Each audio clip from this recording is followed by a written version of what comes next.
হরমনপ্রীত কৌর যে ক্যাচটা নিলেন সেটা কোনো ক্যাচ নয়। 2000 বছরের গ্লানির টুটি মুঠোয় ভরে ডিপ কভারের দিকে দৌড় দিলেন। ডিপ কভার থেকে ভারতবর্ষের সমস্ত মাকে বলছিলেন, মা দেখো মেয়েরা পারে।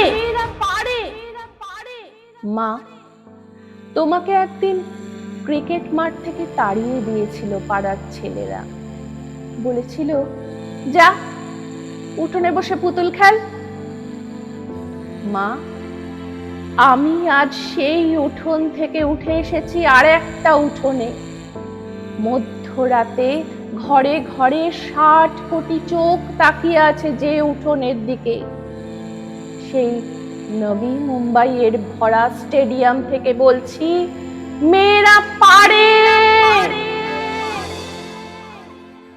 3 স্পিনার রাধা যাদব, দীপ্তি শর্মা, শ্রীচরণী, কই তাদের কানের দুল? কোথায় গেল লিপস্টিক? যে কানের দুল দেখে রবি শাস্ত্রীরা কমেন্ট্রি বক্স থেকে মেয়েদের চিনে নিতেন, কে ভালো কে আরো ভালো। দরদর করে ঘামছে মেয়েগুলো, দৌড়চ্ছে বাউন্ডারির দিকে, ছুটন্ত বলের দিকে, বল নয় নিজের দুরন্ত আত্মার দিকে। ঘামে ভেজা মেয়েদের মুখ যে এত সুন্দর হতে পারে সে আমি কখনো ভাবিনি। আমি ভেবেছিলাম রাধা শুধু যমুনাতে জল আনতে যায়। বাংলার মেয়ে রিচা ঘোষ বললেন, একটাই কথা ছিল, শরীরের শেষ বিন্দু দিয়ে দিতে হবে। সৌরভ যা পারেননি, রিচা সেই বিশ্বকাপ হাতে ধরলেন। 22 রাত না ঘুমিয়ে যে মেয়েটা মাঠে নেমেছিল সে আরো 22 রাত জাগতে পারবে। স্বপ্ন কাকে বলে? যা আমরা ঘুমিয়ে দেখি? না না না, স্বপ্ন বলে তাকে যা আজীবন ঘুমোতে দেয় না।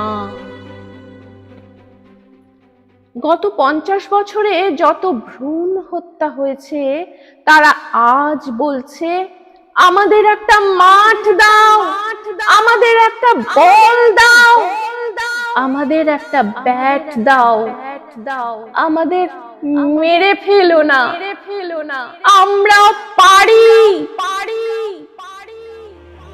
ঘরে ঘরে, পাড়ায় পাড়ায়, রাস্তায় রাস্তায়, মেট্রো রেলে, এরোপ্লেনে, ভাবা অ্যাটমিকে, নাসায়, বুকার প্রাইজে, ক্ষেপণাস্ত্রে প্রতিটা নক্ষত্র জয়। প্রতিটা কন্যা ভ্রূণ উঠে দাঁড়িয়ে বলছে, কি বলছে? মেয়েরা কি বলছে? মেয়েরা বলছে, আমাদের একটা মাঠ দাও, আমাদের একটা বল দাও, আমাদের একটা ব্যাট দাও। আমরাও সারা ভারতবর্ষকে আনন্দে, নবীন আনন্দে, গভীর আনন্দে, ইট চাপা আনন্দ থেকে সরিয়ে মাতাল আনন্দে, তুরীয় আনন্দে সমুদ্র হিমাচল কাঁদিয়ে দিতে পারি।